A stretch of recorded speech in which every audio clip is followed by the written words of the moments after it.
Have you ever stepped out in faith only to feel like you're sinking? As I prepare to step into a new season of ministry, there's been joy and clarity and excitement, but there have also been moments of just pressure-filled doubt. And I get it. Not everyone gets this. Some people look at me like I'm crazy. Some question whether it's really wise or safe or if it even makes sense. And then, of course, there's me, often finding myself overwhelmed with the pressure of it all, wondering, what am I doing? Did I really hear God right? Am I in over my head? And honestly, that's where I found myself yesterday morning. My mind was spinning through 100 different thoughts. And underneath all of it was just this overwhelming sense of pressing urgency, that I needed to have it all together right now. I needed to be able to make this all happen now. And then I see what others are doing. I just wonder if I even have something of value to offer. And then that just adds to the pressure, that pressure of feeling like I need to get everything just right or it's never going to materialize. And these fears and feelings, they were real and they were heavy.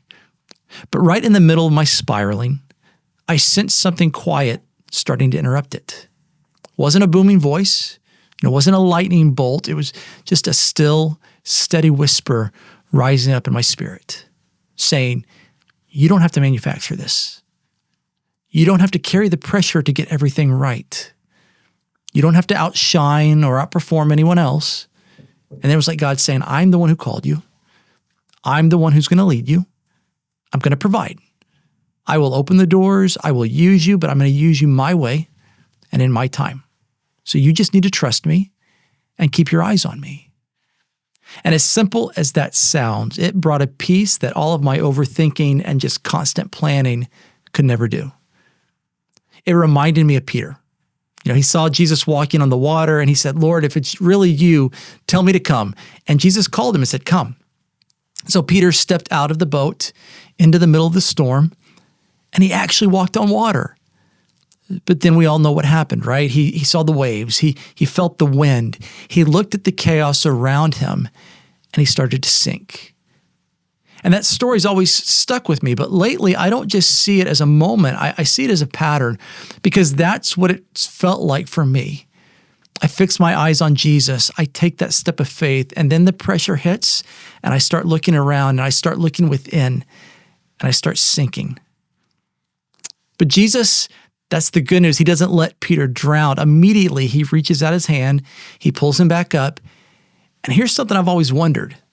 After Jesus pulled Peter up, how did they get back to the boat?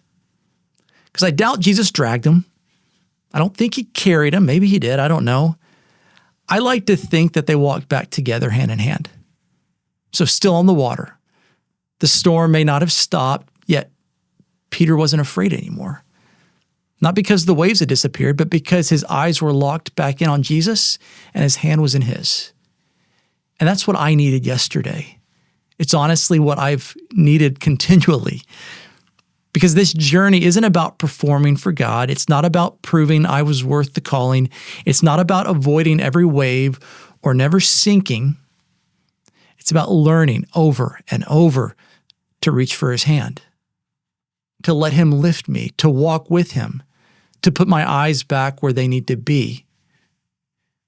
Right in the middle of the storm, he is the safest place to be. And so maybe you're not starting a ministry, but maybe you're stepping into something that feels just bigger than you. Maybe you're doing your best to follow Jesus, but the wind is picking up and the waves, they feel close, and you're starting to wonder if you heard him right. You're not alone. This is part of the journey. Stepping out into the faith doesn't mean you'll never start to sink. It just means you'll always have his hand ready to lift you back up. His hand ready to take yours. And so if you've looked away, if you've started to go under, just know he is already reaching for you. And here's the best part. He won't just pull you up once. He'll do it again and again and again. Every time you call, every time you sink, every time you need him, he will be faithful.